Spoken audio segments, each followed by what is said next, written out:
आदेश जय महाकाल।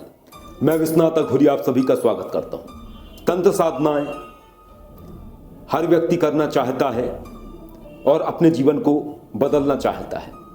सबकी अपनी अपनी इच्छाएं होती हैं, अपनी अपनी मनोकामना होती है।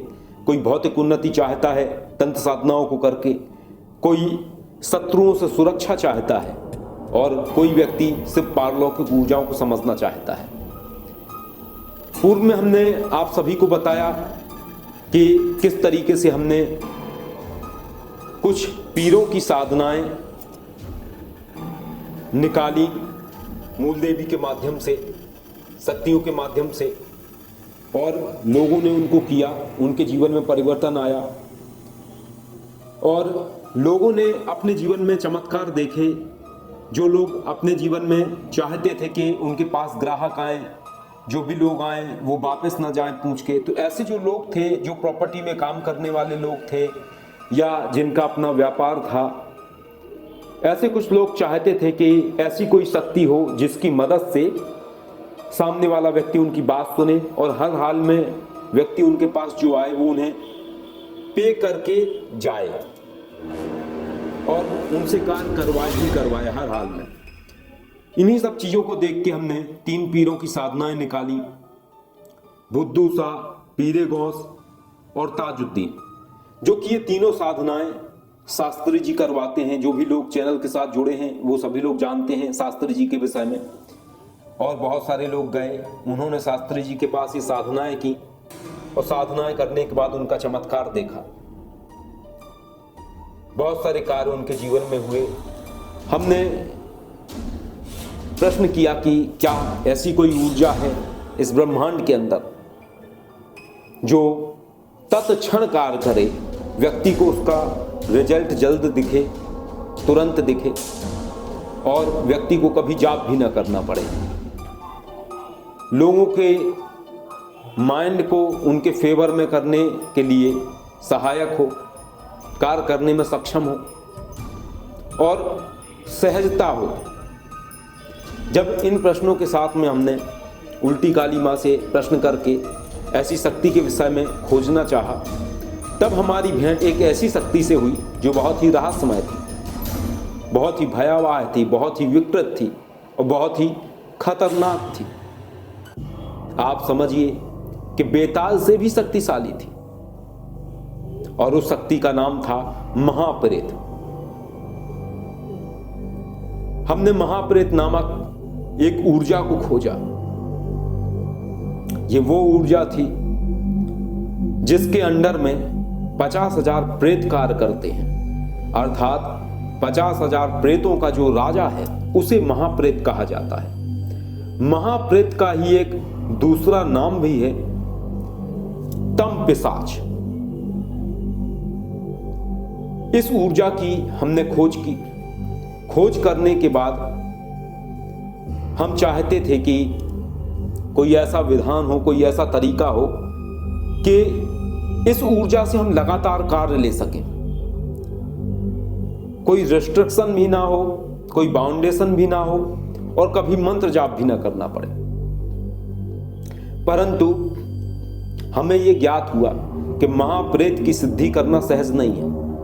महाप्रेत की सिद्धि बहुत ज्यादा खतरनाक है और इसको नियंत्रित करना सहज नहीं है। जब इन सब चीजों के विषय में ज्ञात हुआ तो हमने एक ऐसी प्रणाली खोजी जिस प्रणाली का नाम था वशीभूत प्रणाली। और इस वशीभूत प्रणाली के अनुसार किसी भी शक्ति की सिद्धि करने की आवश्यकता नहीं होती है, बल्कि डायरेक्ट उस शक्ति को ही गुलाम बना लिया जाता है। ऐसी प्रक्रियाएं होती हैं कि उन प्रक्रियाओं के द्वारा वो शक्ति साधक की गुलाम बन जाती है और बाध्य हो जाती है उन कार्यों को करने के लिए जिसके लिए उसने उसको किया है, और हर हाल में उसे साधक का कार्य करना ही पड़ता है। सिद्धि जब आप करते हैं किसी भी शक्ति की, तो सिद्धि से तो आपको रिक्वेस्ट करनी पड़ती है, लेकिन जब आप किसी शक्ति को, किसी ऊर्जा को वशीभूत कर लेते हैं, वशीकरण में ले लेते हैं, तो वशीकरण में ली हुई शक्ति गुलाम बन जाती है और उसको आप आदेश देते हैं। जाओ मेरे जीवन का ये कार्य करो, मैं ऐसा ऐसा चाहता हूं, ऐसा ऐसा कार्य फलीभूत हो। और उस शक्ति को हर हाल में आपका कार्य करना ही पड़ता है। हमने महाप्रेत का वो विधान प्राप्त किया। विधान भी सहज नहीं था, क्योंकि ऐसी जो साधनाएं होती हैं, ऐसी जो शक्तियां होती हैं, ऐसी जो प्रक्रियाएं होती हैं, वो बहुत जटिल होती हैं। हमें ज्ञात हुआ कि महाप्रेत की सिद्धि केवल अमावस्या की रात्रि में ही हो सकती है। और महाप्रेत हर चीज में सक्षम है। कोई आपकी बात नहीं मान रहा है, कोई आपका कार्य फलीभूत नहीं हो रहा है, आपके मन में कोई विचार चल रहा है बहुत लंबे समय से, आप किसी चिंता से, किसी ऐसे चीज से परेशान हैं जिसका हल नहीं मिल रहा है, लेकिन दिमाग में चल रहा है अगर इसका हल हो जाए तो बहुत अच्छा है, हल हो जाता तो बहुत अच्छा है। जो ये सब चीजें करने में सक्षम हो, हम ऐसी ऊर्जा ढूंढ रहे थे कि जो ये सब चीजें करने में सक्षम हो, और आखिरकार वो हमें मिल भी गई।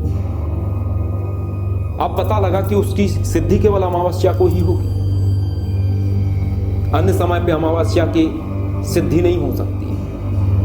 हमने भैरवी शिवकेशी जी और शास्त्री जी ने निर्णय लिया कि हम महाप्रेत की सिद्धि करेंगे, हम तीनों लोग, और जानने की चेष्टा करेंगे कि ये ऊर्जा कार्य किस तरीके से करती है, क्या इसकी प्रणाली है, क्या इसका तरीका है। और आखिरकार अमावस्या का समय आ गया। शास्त्री जी ने सबसे पहले महाप्रेत की सिद्धि की, फिर उसके बाद हमने वहां भैरवी शिवकेशी जी ने की। अब महाप्रेत की सिद्धि करना सहज भी नहीं है। महाप्रेत की सिद्धि करना बहुत जटिल था। जटिल इसलिए था क्योंकि दिगंबर होकर के आपको महाप्रेत का वशीभूत सिद्धि प्रक्रिया में आपको बैठ जाना होता है। और जब आप वशीभूत सिद्धि प्रक्रिया को कर रहे होते हैं महाप्रेत की, उस समय आपको अपने केस की भी आहुति देनी होती है। आप दिगंबर बैठे हुए हैं, अमावस्या की रात्रि में आप अपने चोटी के बाल से हवन आहुति प्रक्रियाएं कर रहे हैं, विशिष्ट विशिष्ट मंत्र उच्चारण कर रहे हैं। तो जैसे ही ये जब महाप्रेत का वशीभूत सिद्धि किया, वशीभूत प्रक्रिया, तो ऐसा लगा कि कुछ अलग है, क्योंकि इतनी सारी हमने साधनाएं की, इतनी सारी सिद्धियां की, उनका अनुभव अलग था और महाप्रेत की वशीभूत प्रक्रिया का अनुभव अलग था। 40 मिनट के अंदर महाप्रेत की वशीभूत प्रक्रिया पूर्ण हो जाती है, लेकिन पूर्ण होते ही ऐसा अनुभव होता है जैसे सिर में चक्कर आ रहा है, और ऐसा लगता है कि जैसे कोई ऊर्जा है जो शरीर पे कब्जा करने की चेष्टा कर रही है या जुड़ने की चेष्टा कर रही है। इस तरीके से महाप्रेत की वशीभूत प्रक्रिया पूर्ण होती है और महाप्रेत वशीभूत हो जाते हैं। उसके बाद अब समय आता है परीक्षण का। हमने तमाम तरीके के परीक्षण किए। हमारे बहुत सारे ऐसे कार्य थे जो हो नहीं रहे थे, और जिन जिन कार्यों को हमने प्रयोग किया महाप्रेत का, हमारे वो कार्य सफल हुए। और इसके साथ में शास्त्री जी ने भी महाप्रेत की सिद्धि कर ली थी। उनके भी जीवन के कई सारे कार्य थे जो हो नहीं रहे थे। एक किस्सा शास्त्री जी का है कि उन्होंने एक बहुत पहले जमीन लिया था और वो जमीन सेल नहीं हो रहा था, बिक नहीं रहा था, बहुत लंबे समय से चल रहा था ये। और शास्त्री जी चाहते थे कि वो जमीन जितनी जल्दी हो जाए संभव बिक जाए तो बहुत बढ़िया रहे। और उसके बाद ये हुआ कि जैसे ही उन्होंने महाप्रेत का वशीभूत प्रक्रिया पूर्ण किया और महाप्रेत से उन्होंने कहा कि मेरा ये कार्य फलीभूत हो, उसके 15 दिन में ही ऐसी अवस्था बनी कि शास्त्री जी का जो खेत बिक नहीं रहा था उसके बिकने के आसार हो गए, स्थितियां बन गई। शास्त्री जी ने महाप्रेत का प्रयोग किया। उन्होंने कहा जाओ पहुंचो, जो व्यक्ति खरीदना चाहता है जमीन उसको हर हाल में फेवर में लेके आओ, हर हाल में वो बयाना दे दे, हर हाल में वो जमीन खरीद ले, सिर्फ पूछ के ना चला जाए। तुम जाओ और हर हाल में इसको डन करो। और बाद में शास्त्री जी वहां पहुंचे उस व्यक्ति के पास में, और उनकी वो जमीन का सौदा भी हो गया। सौदा होने के बाद कुछ और भी चीजें होती हैं जीवन में, हर तरीके की अवस्थाएं होती हैं। साधक की हर तरीके से जो भी ऊर्जा उसके साथ जुड़ती है वो सदैव उसकी मदद करती है। और जब कोई गुलाम बनता है, कोई भी ऊर्जा यदि गुलाम के तौर पर जुड़ी है, यानी वो अपने मालिक के लिए हमेशा संरक्षण चाहती है। और महाप्रेत की एक और चीज है कि जो व्यक्ति महाप्रेत को अपने आप से वशीभूत प्रक्रिया करके जोड़ लेता है तो महाप्रेत उसको समस्त तंत्र प्रक्रियाओं से, प्रेत आत्माओं से, इन सब से सुरक्षा करता है और एक तरीके से प्रोटेक्शन भी देता है। अब स्थिति ऐसी हुई कि शास्त्री जी ने जिस व्यक्ति को वो खेत बेचा था, कुछ दबंग थे जो उसको वो खेती नहीं करने दे रहे थे, तंग कर रहे थे, परेशान कर रहे थे। शास्त्री जी भी परेशान हो गए कि चलो जैसे तैसे जमीन बिका तो ठीक है, लेकिन अब ये नया लफड़ा आ गया, अब दबंगों से लड़ाई झगड़ा करते फिरो।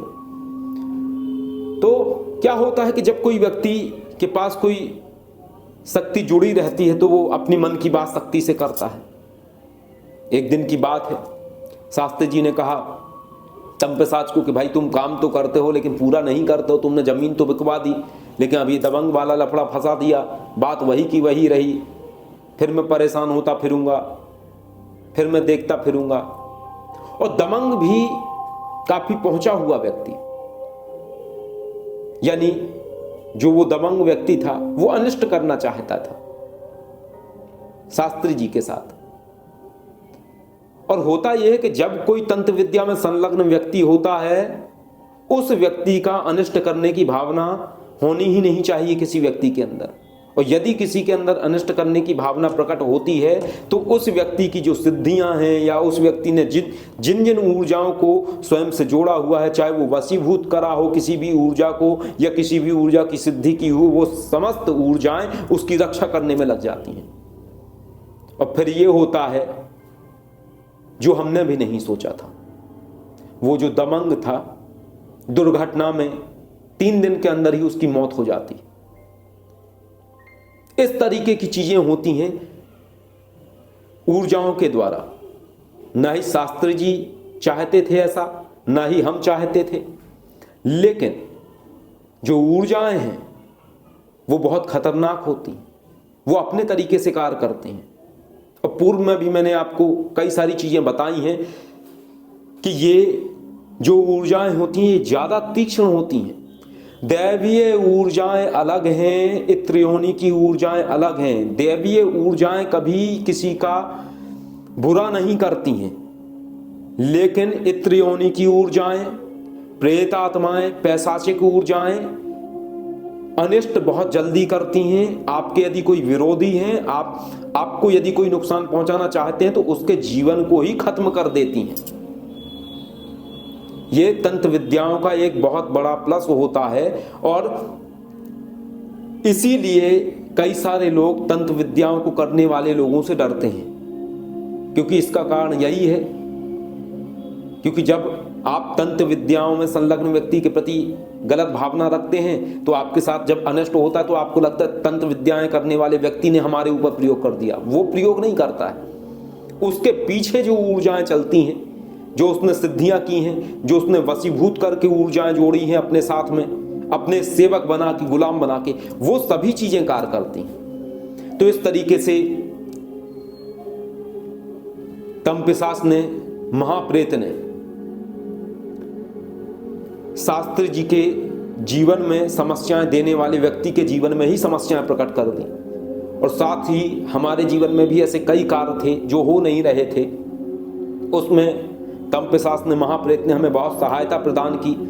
और हम बहुत लंबे समय से चाहते थे जो कि हमारी एक इंटरनेशनल ट्रिप हो, हम कभी भारत के बाहर भी घूम के आए। ये सब तंपिशाच की सिद्धि होने के बाद ऐसी कारण परिस्थितियां, स्थितियां बनी जीवन में कि सारी चीजें फलीभूत हुई। भैरवी शिवकेशी जी ने भी कई बार कई ऐसे हमारे कार्य थे जो हो नहीं रहे थे, हम दोनों लोगों ने एक ही कार्य के लिए तंपिशाच का प्रयोग किया, हमारे वो कार्य फलीभूत हुए और बहुत अच्छा हमें इसका परिणाम देखने में मिला, बहुत अच्छी इसकी स्थितियां देखने में मिली। और साथ ही कुछ लोग हैं वो गए हुए हैं शास्त्री जी के पास तमपिशाच महाप्रेत की सिद्धि करने के लिए, क्योंकि ये एक ऐसी ऊर्जा है जो आदेश पे चलती है। आपको मंत्र जाप नहीं करना होता है, आपको कोई नियम बंधन नहीं रखने होते हैं, आपको सीधा बुलाया, बोला हमारा ऐसा कार्य हो, ये फलीभूत हो, वो सारी स्थितियां बन जाती हैं। तो इस तरीके का ये महाप्रेत है जो कि व्यक्ति के जीवन में जो समस्याएं आ रही हैं उन्हें दूर करते हैं। व्यक्ति जो भी अपने कार्य सिद्ध करवाना चाहता है, उसके दिमाग में जो भी चीज़ें चल रही हैं, जो भी कार्य उसके जीवन में नहीं हो रहे हैं, वो सब चीज़ें उसकी फलीभूत होने लगती हैं। तो जो भी लोग तमपिशाच अर्थात महाप्रेत की सिद्धि करना चाहते हैं तो वो लोग शास्त्री जी से संपर्क कर सकते हैं। सिद्धि का तात्पर्य यहाँ पे है वशीभूत प्रक्रिया, वशीभूत सिद्धि है ये वो सिद्धि नहीं है। सिद्धि अलग चीज होता है, वशीभूत प्रक्रिया एक अलग चीज होती है।